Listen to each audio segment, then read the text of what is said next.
Have you heard about the Whimsy Goth Market in London? A brand spanking new market for the weird and magical, held at Cecile Sharp House in Camden. A space created where individuality is celebrated and small businesses are supported, where all subcultures can come together, feel safe, welcome and included. For more information on this magical event, visit www.thewhimsygothmarket.uk. Hello, my name is DJ, and I'm the host of the Mythical True Crime Podcast. Join me and the Darkcast network of indie podcast creators as we delve into the mysterious and the macabre, exploring captivating tales of true crime, legends, and unsolved mysteries from the realms of mythology and reality. Uncover the dark, true tales of modern legends with our spoken narratives that blend history, crime, and the supernatural. Just starting Season 3, you can listen to the newest episodes every other week, as well as all my backlog episodes on anywhere you can listen to your podcasts.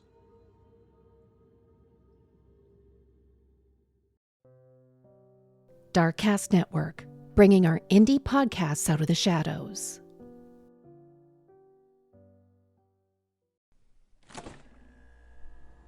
Dear old glass o' wine, I tried to refuse you tonight. I opened the fridge door for a sign, as the end of the week was in sight. Dear old glass o' wine, I taste your golden delight. I have a temper all the time, but I sip your nectar without spite. Dear old glass o' wine, I feel my jaw release my bite. My back begins to align straight, and my head feels peacefully light. Dear old glass o' wine, I gulp without a fight. My blood fills with your divine. The white flag is out tonight.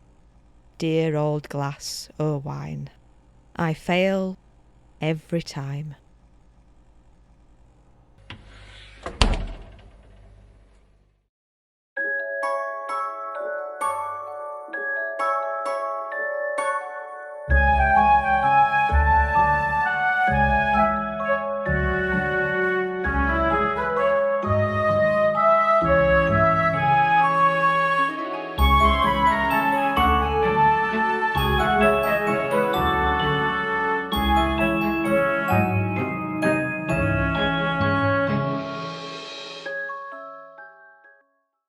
Now then, Happy New Year to you, dear listener, and your beautiful magic ears.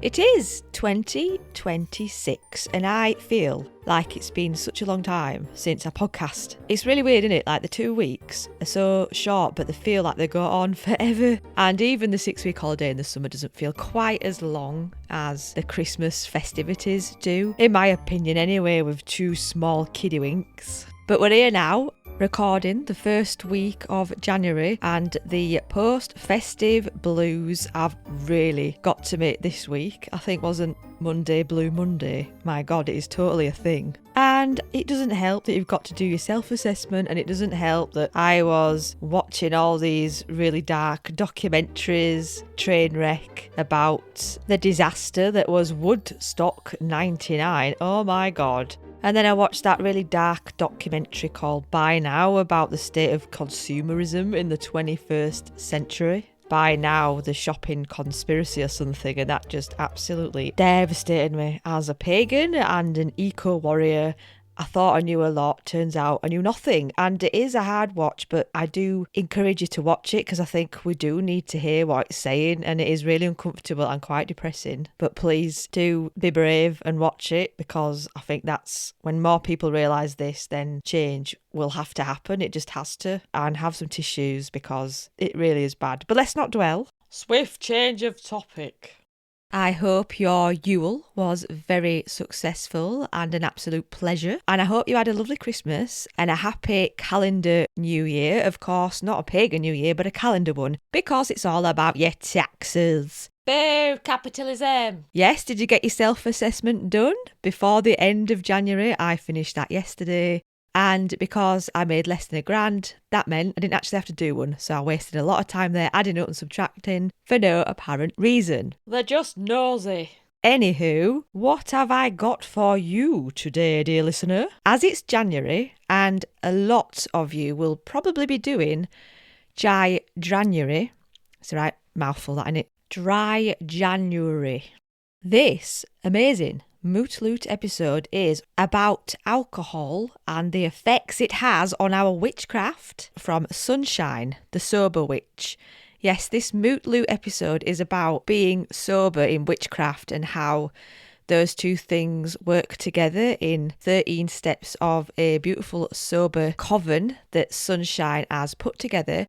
And she shares some fantastic news at the end. It's a Bell Witch exclusive. You know, I love getting Bell Witch exclusive. Although it probably isn't now because it was so long ago, she's probably well on with it. This interview was recorded back in September, because you know that I am quite slow at this, because there's only me doing all this. But because so much time has passed, when I edit interviews from a while back, it's like listening with new ears and relearning all the fantastic information and pearls of wisdom and gems of knowledge that they're given us in the interview. I really loved that little bit about podcasting along with everything else. And there is one point where it becomes quite apparent that she's struggling to get her words out, and maybe it's something from my end. There's something stopping her from talking, and it just made me go like, ugh, a little bit, but I think she were right. What? And as we recorded this, it was just before my 40th birthday. I think it was like the week before. And I was trying so hard not to drink to drunkenness, which of course happened. And although I'd been dwelling on the things we'd learnt in the interview from Sunshine, it surprised me how I'd thought about it all the run up to my birthday celebrations, but then at my actual celebrations, it all got deleted from my head and I forgot that I was trying not to get drunk. And that just speaks of the power of celebration tied up with alcohol for me personally, but also I think in the country and perhaps even in the world. Big statements. But then a huge domino effect happened all of September where I was pretty much drinking all the time, like proper binge drinking. And I felt so ill, honestly, it was no good. And all my psoriasis became inflamed, and I've only now just got rid of it in the early week of January. Sidebar. Shout out to my fabulous friend, Buddy Mary, and her bakery. And she also makes these amazing creams. They're like anti-inflammatory creams, and that has cleared me up. And I put it on my head and my face and my knuckles and everything. But it's not as easy as just saying, I'm not going to drink again. I have a tiki bar in my house. My husband and I collect rum, and I enjoy it, like I enjoy the drinking, but I know it is poison and there's nothing good about it. And to drink as an act is actually very self-destructive and quite dark, really. I was reading a post on Facebook written by Ian Callaghan, who has been sober for over a year after 45 years of drinking, so he knows. And it was a discussion between a make-believe inventor and like the law of the land. And this inventor had made alcohol today, and there was a whole to and fro conversation about what alcohol does and how it hurts the system and how it's bad for you in all the ways. And it ends with, and basically this cannot be made today because it's just pure poison and it'll get banned. The only reason alcohol is such a big business is because it's historic. When I read that post, it just absolutely blew my mind. It brought it home for me. It truly did. And I shall put it on my Instagram after this episode airs.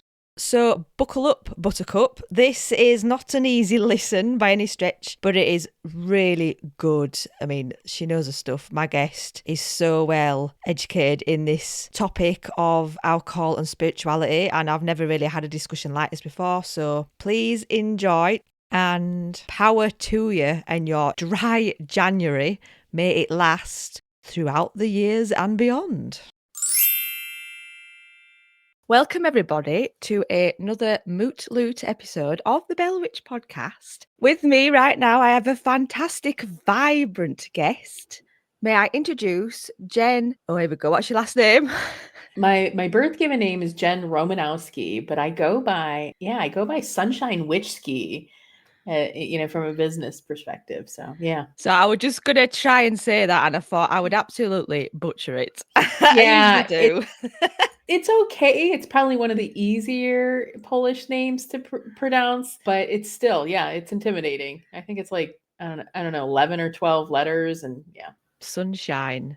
It's such a lovely name. I really like it. Thanks. Is that your witch name? It is my witch name. Yep, it is my witch name. I was gifted, the universe gifted me that name back in like 2009, my friend's 3-year-old daughter started referring to me as Auntie Sunshine, and I don't know where it came from, but it's stuck ever since.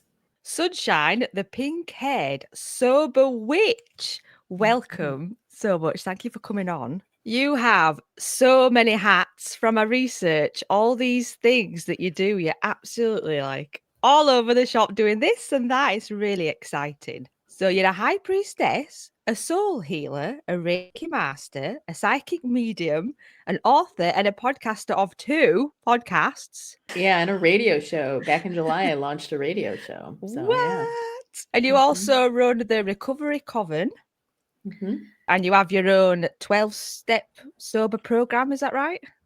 Yeah, I started in recovery around the tables of AA, and after a year, realized the way that I worked the 12 steps was much more aligned to a witch. It was just a lot different. And so I wrote my version of what I call the 13 steps, the witch's 13 steps to recovery. So yeah. Makes sense.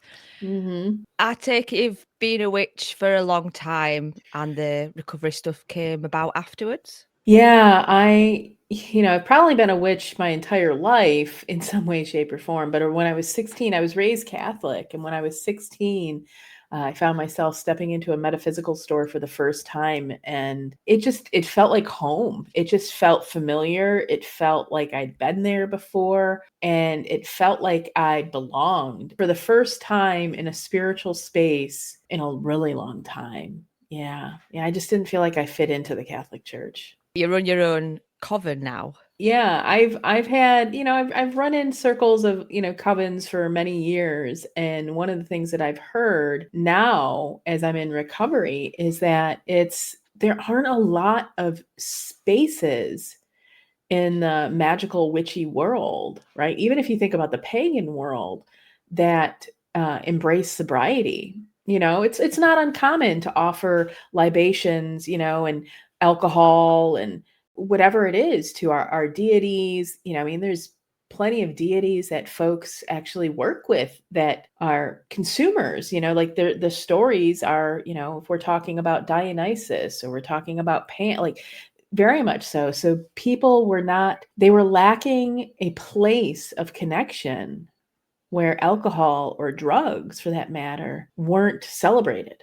There's so much to talk to you about. I'm really excited. You can probably feel the vibes.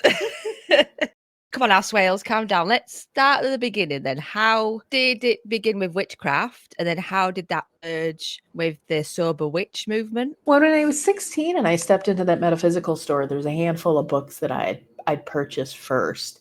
And I still have them to this day. And one of them was Buckland's, that big blue book, that big blue and silver book. I think, they still sell it, but if you were back in the day, pick this up, we're talking 30 years ago, there was a high probability you ended up with that book, right? And it started there, right? It started reading about it. It started understanding what it was. I picked up The Wheel of Life, which is all around the chakras. Both of those two were kind of the foundation of my path towards witchcraft and healing. That's where they kind of started. And I've always been a bookworm. So anytime I can get my hands on a book.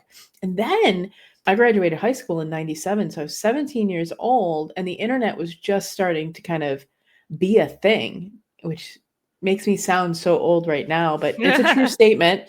It is. And so I started to research. I started to, look to see what I could find, look to see what kind of spells were out there, what information was out there. And I'm very blessed that for some odd reason, because this is not true to a lot of people, but for some odd reason, I trusted my intuition from a very young age when it came to knowledge or like spiritual practice. Relationships, no, but knowledge and spiritual practices.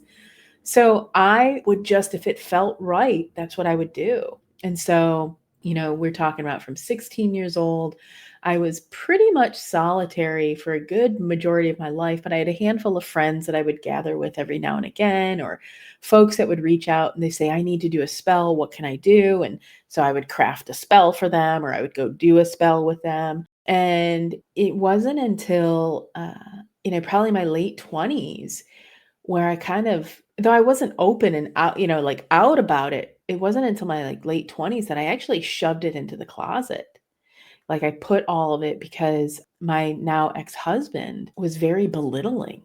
He thought it was a joke. He thought it was funny. There was like poking and making fun of me for things throughout my like late, 20, early 30s. And it really sucked. Even though the house that we literally purchased when we were on the verge of being homeless, I truly believe came about because of a very intense, like 7-day spell that I did. He still didn't want to believe any of it. Yeah. So there's a lot of emotional abuse in that marriage. By the time I got out of it, I wasn't sure who I was anymore. I really wasn't.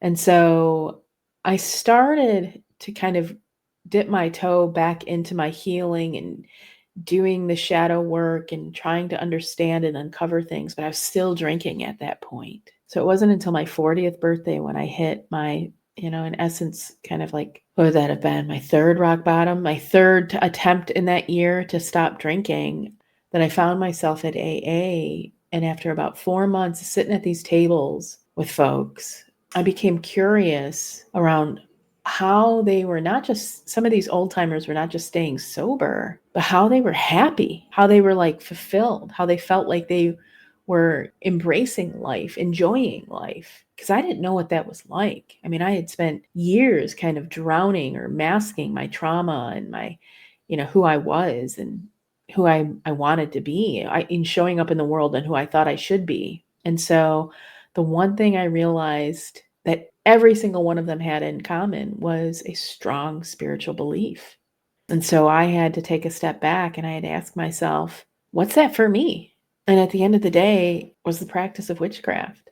And so it was about 4 months into my recovery that I threw caution to the wind and I began to recover like a witch. Also, there'd be an element of community involved as well. Yeah, in the beginning, it's interesting because I stepped into recovery in October of 2019. And so 6 months later, the pandemic hit and the Oh, entire gosh. world shut down. And so that was really hard because not only did the whole world shut down, all of the meetings that I had been attending didn't know what they were going to do anymore, right? How do they manage to, nobody had all this Zoom and all of this digital setup in place. And then not seeing anyone or being involved in anyone. So I I had a group of women that I would gather with that they've always considered themselves a coven. And I started to organize every single Friday night. We would gather on Zoom because I was comfortable with technology. We would gather on Zoom and paint.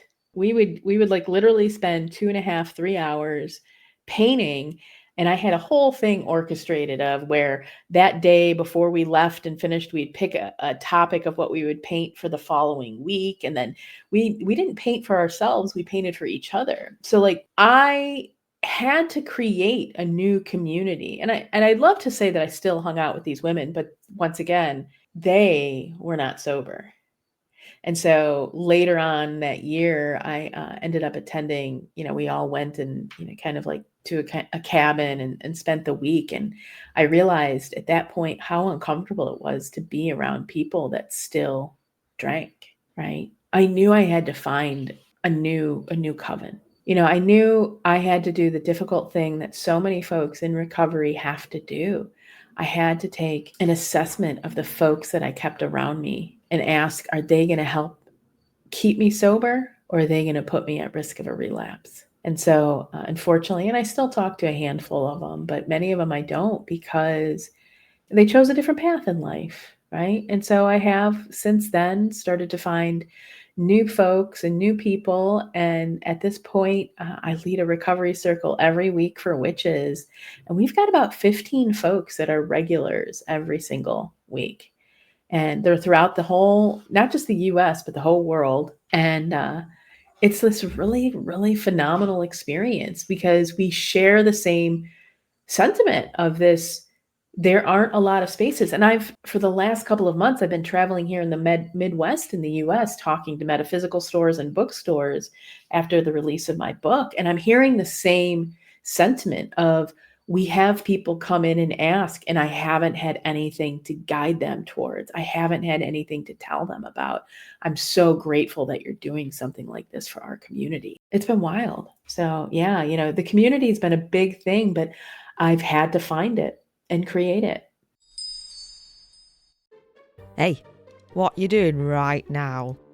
Besides listening to a rather awesome podcast, might I add.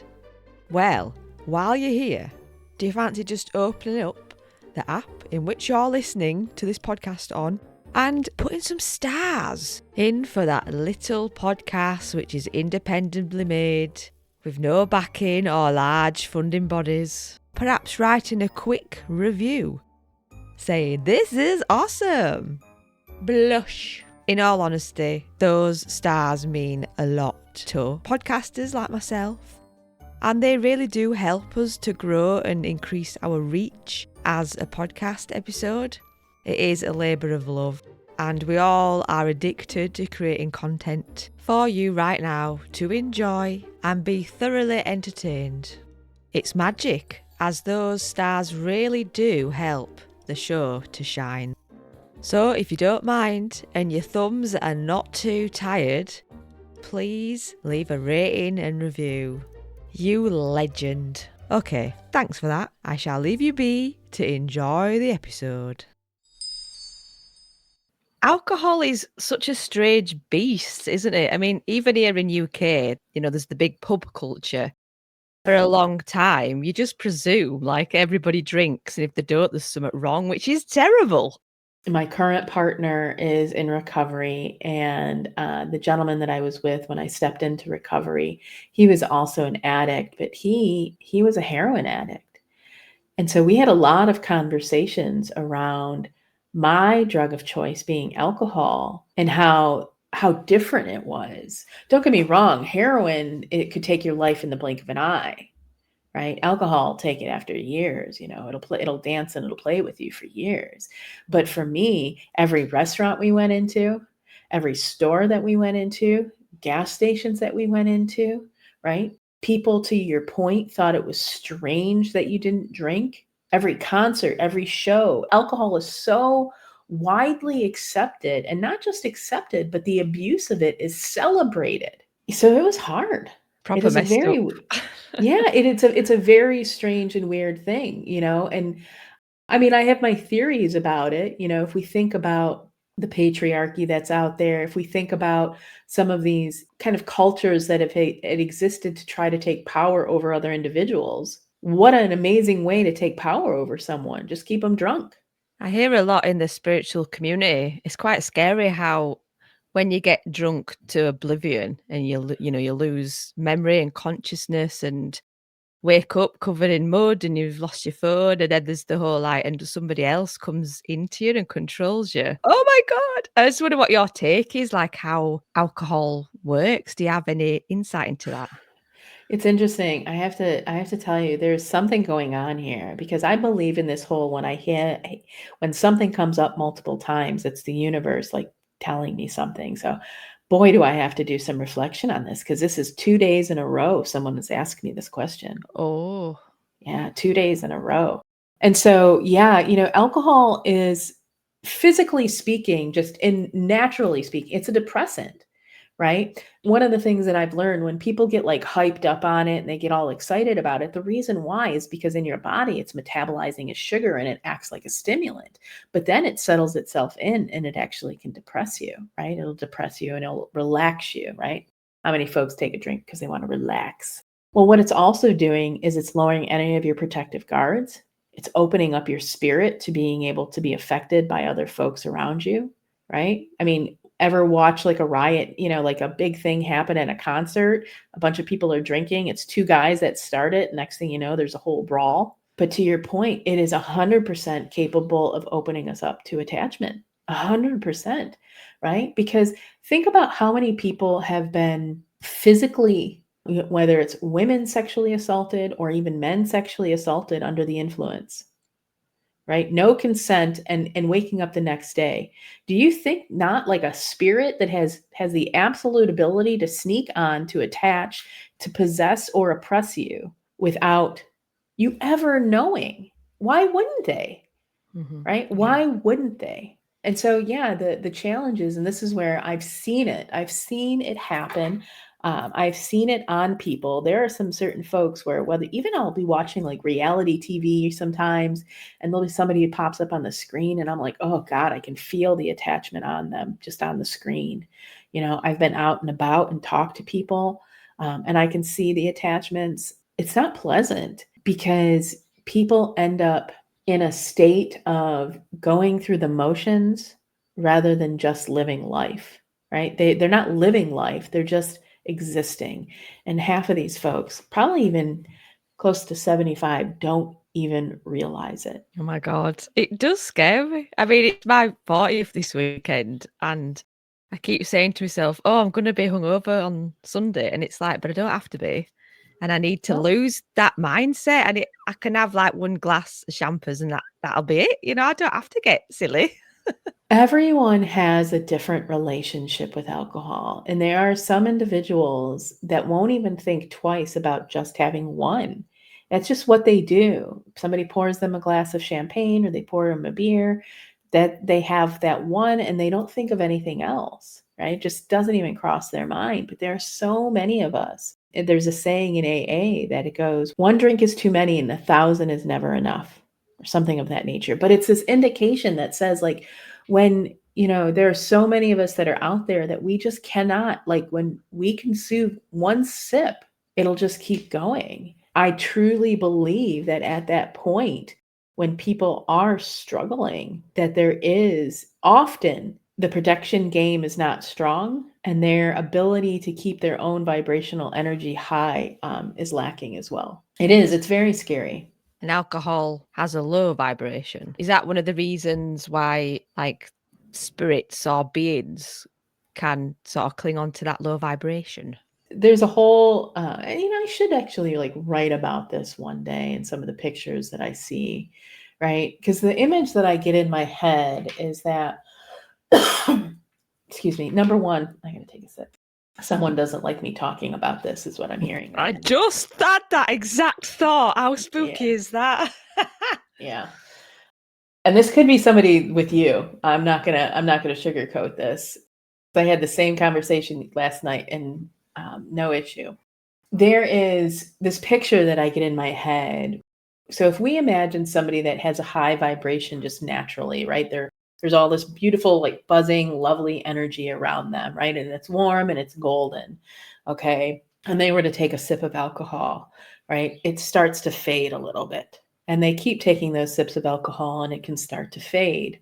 Now, depending upon how much that they continue to consume, it can completely drop, right? It can completely fade itself away. Now it's like you're raw, you're open, and you're receptive from that perspective. But the thing is if an individual does not necessarily have a challenge with, drinking or consuming or anything of that nature, it might be a temporary glimpse and it's right back up because they have a natural tendency to keep their high vibration. But for folks that are actually struggling, to me, it ends up dissipating, and that alcohol, it keeps it like lowered and more receptive. So if you continue to drink, or if you don't have a way, there's like two things. It's the cleansing and the protecting. If you don't have a regular habit of cleansing your energetic, and protecting your energy, right? Which every witch should. For any of your listeners, like, please, please, I don't care whether or not you drink or not.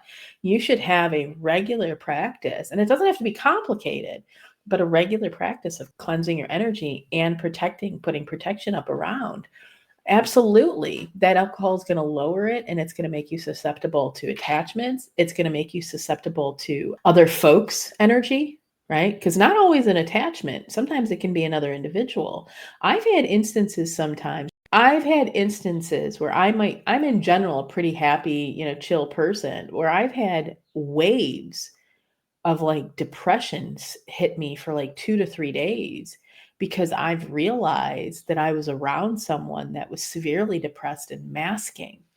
So like those protection games are really important, and the attachments, when they happen, the other thing is like the vampires too, right? So there's people that do it intentionally and there's people that don't do it intentionally, right? The depressed person's not doing that intentionally. But I've even seen, and this is the most horrific thing that I'd ever learned, I had a gentleman that I was talking to that had relapsed a handful of times and was struggling to get and remain sober. And as we were talking, I went in to take a look and a view to see what was going on. And I saw this guy, and I described him.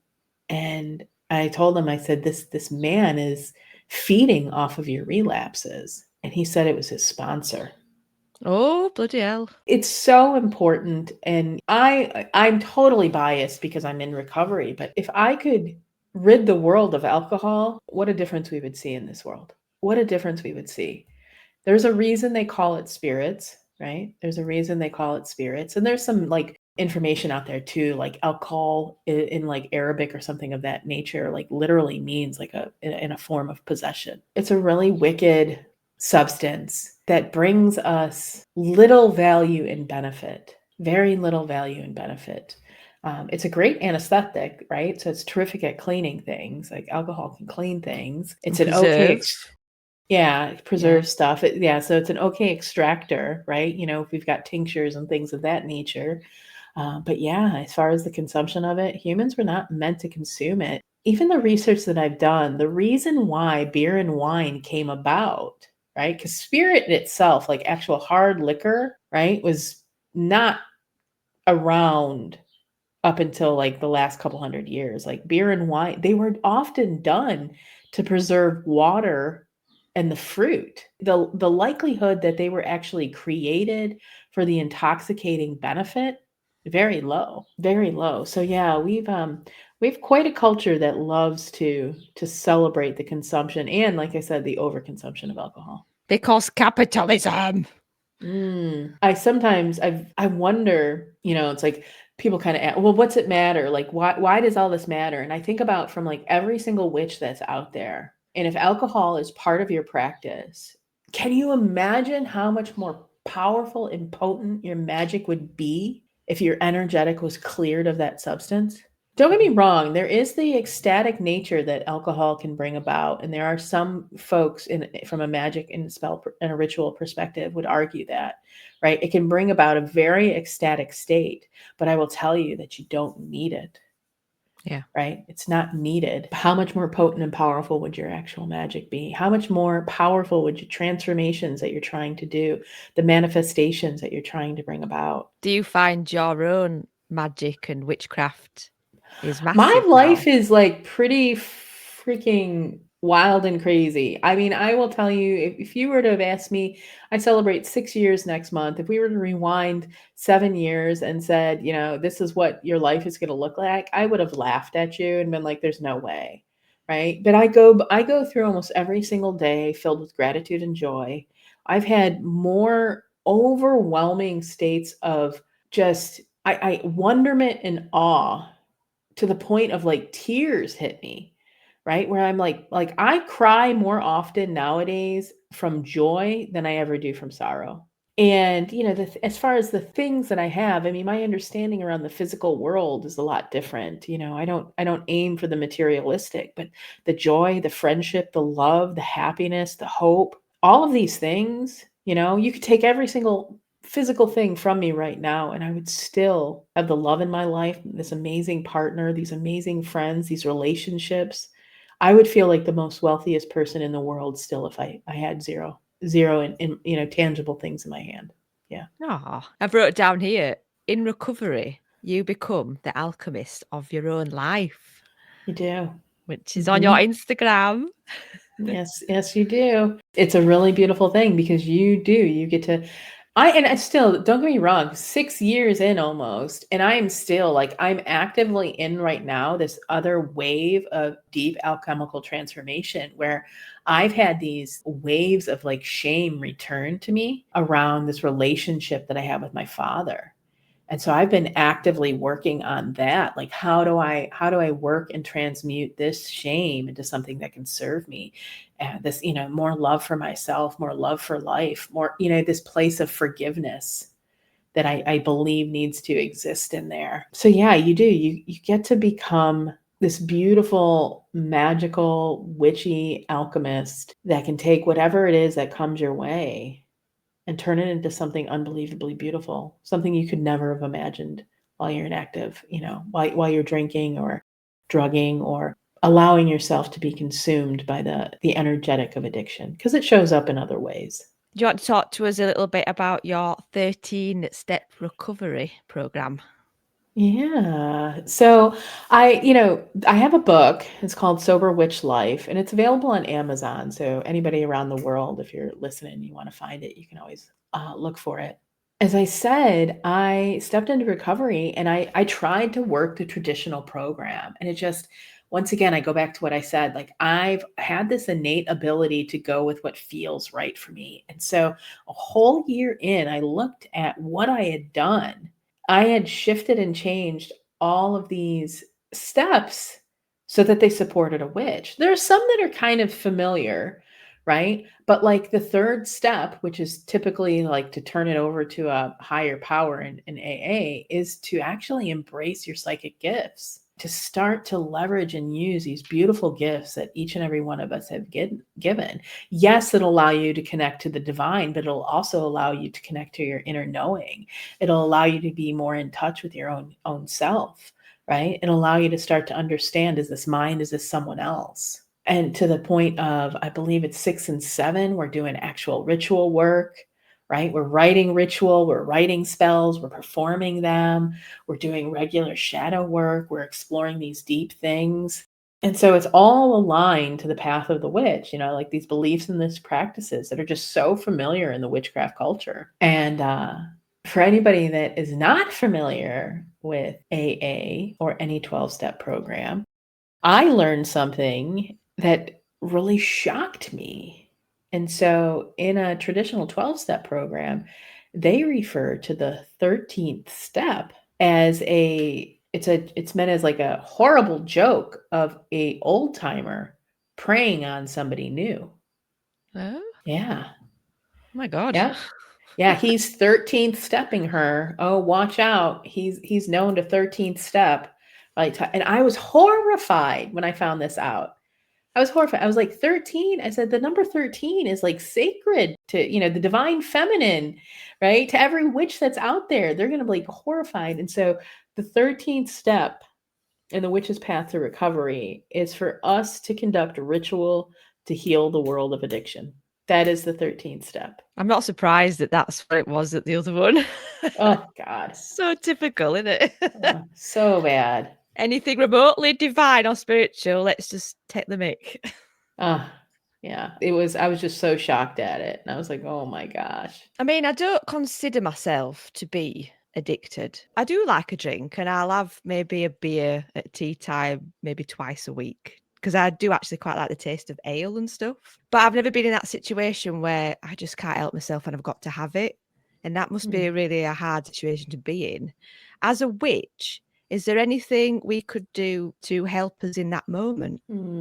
Wow, in that moment, you're talking about somebody, that moment I'm assuming you're describing is somebody that feels the desire to drink is like torn in that conflict. They have a desire to drink and a desire to not.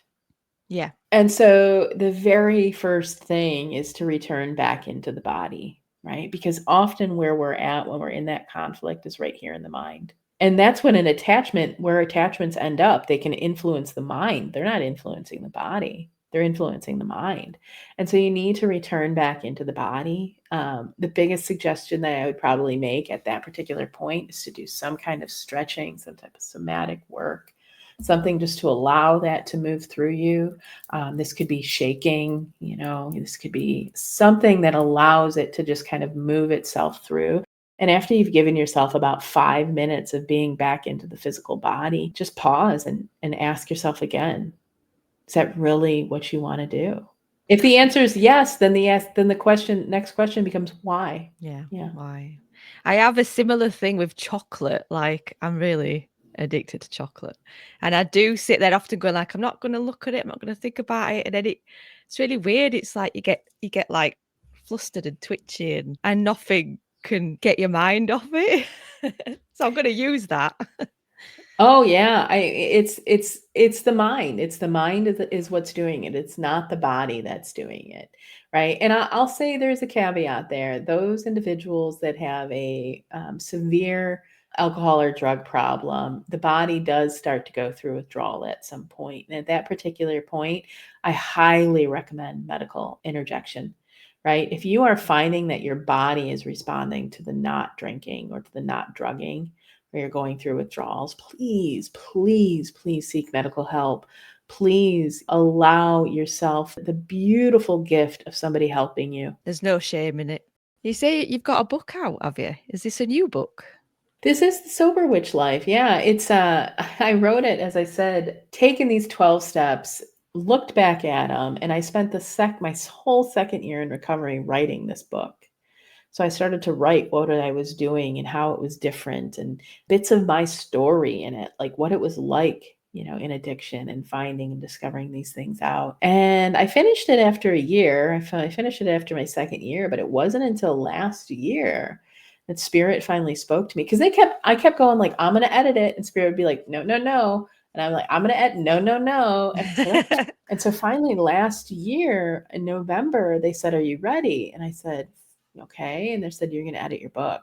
And I said, all right, well, we can do this. And so I did. And it was really interesting because I had 5 years in at that particular point. And so I went back and I would read these things. I would read what I wrote and I would find these like waves of tears coming over me. So this whole act of writing the book was healing. The whole act of editing the book was healing. And finally getting it out into the world, there is just something, I can't even describe it. And I would imagine that anybody that's ever written a self-help book, and this has happened to, can understand what I mean. But like, I had someone share a photo of me, of them, their like environment, and they had their altar set up and they had their journal, and right next to it was my book. Oh, yeah. So the book talks about all of the different, the 13 steps.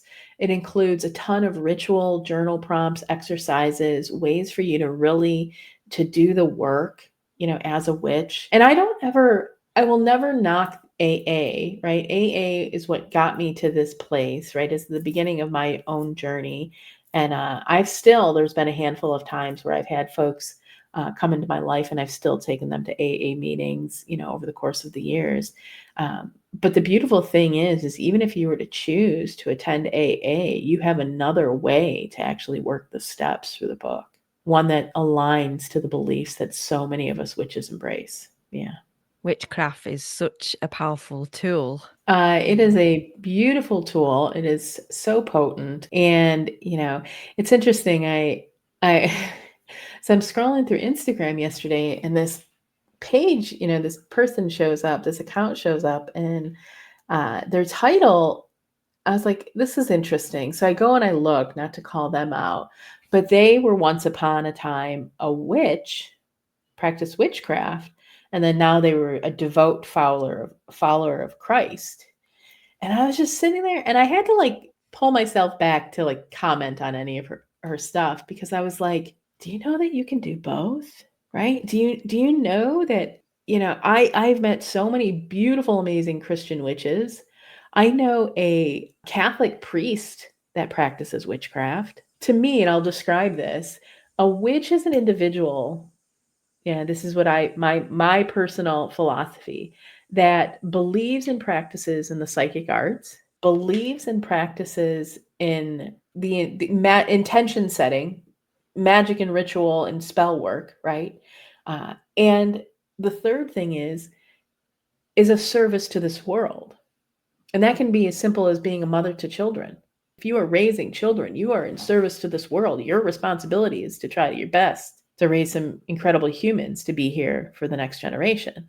That's a service that we get to do to this world. And so if you think about it from that perspective, it doesn't matter. You could be any other religion you ever wanted. You could practice and work with any deity, any, monotheistic God. Witchcraft is not about the religion. It's about the practice that you incorporate into your beliefs. The lifestyle. Yeah. The relationship. Another guest said that witchcraft is a relationship.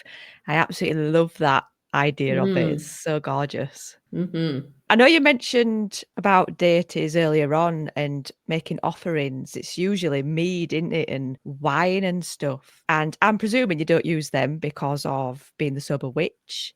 So what would you recommend using instead? Sweets. Sweets. Oh. Sweets. Oh my goodness. Yeah.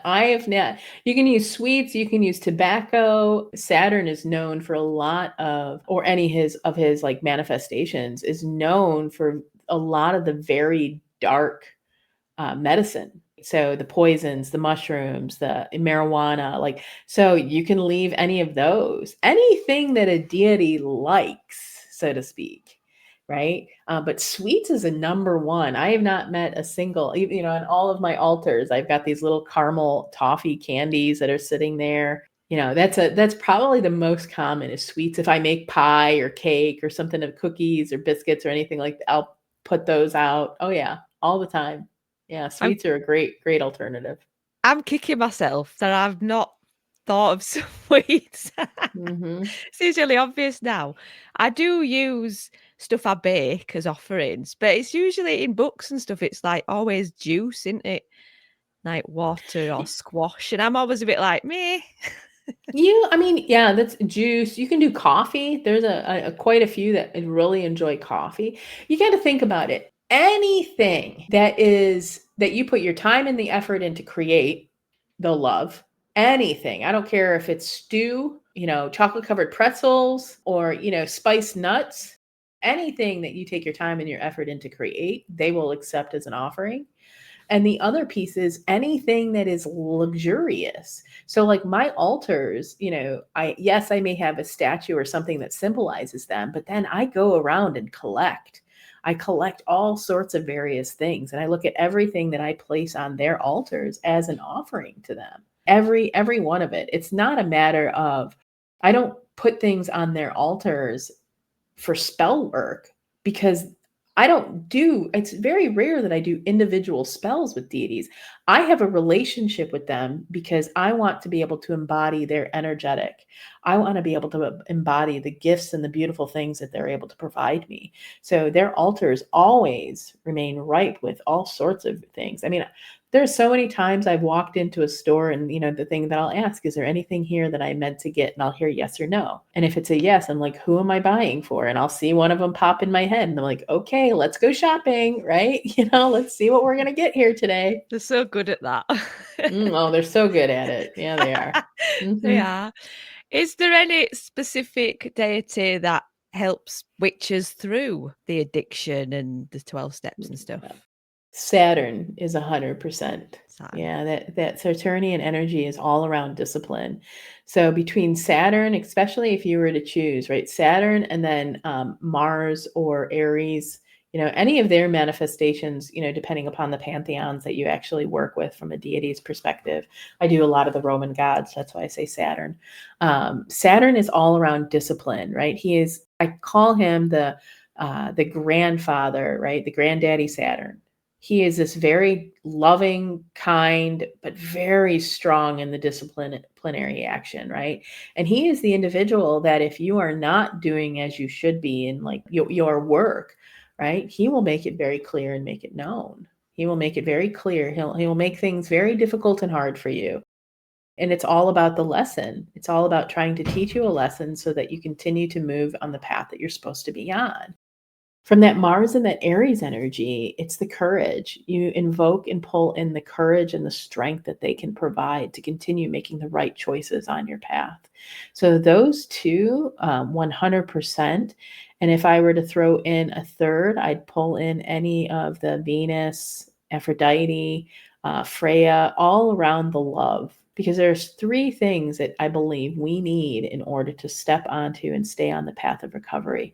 That's the courage to make the first step, the love of ourselves to know that we're important enough to do it, and the discipline to keep doing it every single day. Keep that connection with them. You mentioned rituals for this in your book. Have you got a favourite ritual you can share with us? Well, the 13th step is really lovely. I've been doing that for a while, but I would say my favorite is my morning ritual. I have a prayer and invocation that I've done for almost my entire recovery. I probably wrote it about 4 months into my recovery, and I say it almost every single morning unless I'm, like, sick, right? If I'm sick, I give myself some grace. But I thank all the gods, the goddesses, the angels, my ancestors for surrounding, guiding, protecting me, and taking me down a path in life that leads me to a better life. I ask for them to continue to surround me, guide me, protect me. Surround me, guide me, and protect me, and take the wheel so that I can just sit back and enjoy life. Yeah, almost every single day. Gratitude. Wake up with the gratitude. Oh, yes. And the determination. Yeah. Well, the gratitude is one of the easiest ways for us to raise our vibration. Have you got any new things on the horizon you want to tell my listeners about? I think the biggest thing that's on the horizon, I've talked a lot about the book, but I am less than 30 days away from filing the paperwork to start a nonprofit. Oh, that's massive. Yeah. So I've been working on this the last couple of months. Spirit spoke to me probably in February in a very strange and unusual way. But by May, it was very clear that they wanted me to start this nonprofit. And it's not just a nonprofit, it is a religious nonprofit. So I'm moving forward with creating a religious nonprofit called the Sovereign Phoenix. And this is a place for witches in recovery to connect with other fellowship, right? It takes and amplifies this whole recovery coven that I've had and starts to provide additional religious protection. I think everywhere in the world has its own battles, but I do know that there's still a very strong stigma around a witch. And I want some of the protection for not just myself, but for the individuals that are practicing and engaging in community with me to have the protection that they deserve to practice their faiths and their belief. What will that look like? Will it be a physical place? Eventually, it'll be a physical place. My vision is pretty big. I want to have 3 recovery circles every single day over the course of, at some point here in the next 5 years, meaning I'm going to need additional folks to be able to help lead those because there's no way I can do that. We will have physical temples that'll exist wherever an individual wants to facilitate a temple. It'll start out virtually. We do have a role for leadership in the program for folks to be able to lead kind of their own coven, so to speak, wherever they may be. They'll be the term I've decided to use is a god witch. That is what our leadership title will be, which is a very beautiful implication that, if you're familiar with having godparents. Oh, there we go. Yeah. Or the thought of a fairy godmother, so to speak. They're there to guide and they're there to shepherd, but they're not there to provide you more than being somebody that's supposed to aid you on your journey, not tell you how to handle your journey. So yeah, it'll have a physical location at some point, but we're going to start out virtual, and we're going to start out. My hope is the visions that I have in my head, and if Spirit wants to lead me there, because I do, as they say, to have this worldwide. In the next 10 years to have temples, covens, all witches in recovery throughout every single continent, every state here in the US. Oh my God, that's massive. It is really, Ah! and this is why I said, like, if you asked me 7 years ago, would I think that I would be, no, because what this does is this makes me the founder of a religious order. And I would have been like, no way. No way. But I'm excited for it. You know, I've said this to a handful of folks. I feel very blessed to be able to do what I get to do and to have the impact in the world that I get to have, because once upon a time I was not on this path to do that. You're here now. We've got you. Mhm.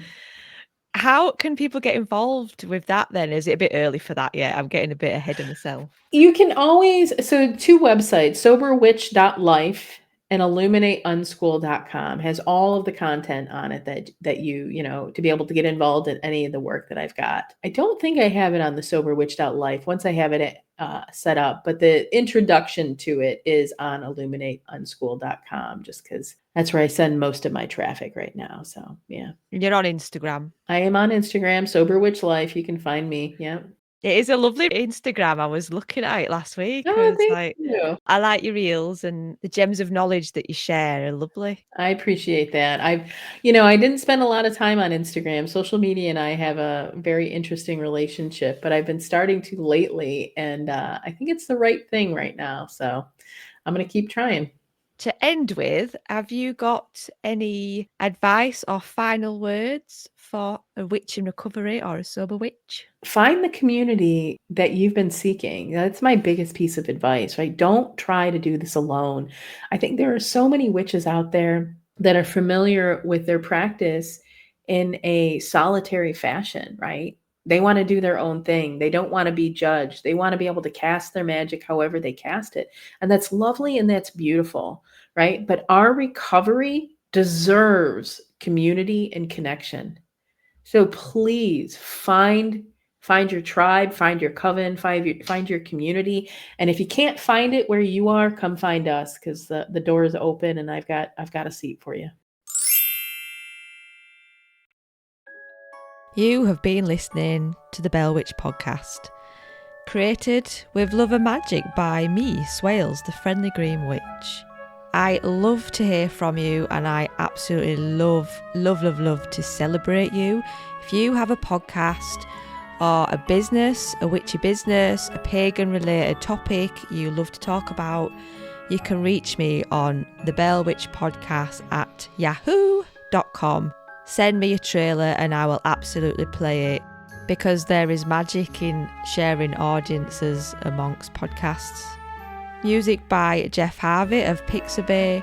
The official Bell Witch photographer is the lovely Beverly Thornton. Thank you so much for choosing the Bell Witch podcast to fill your ears. Stay magical, witches.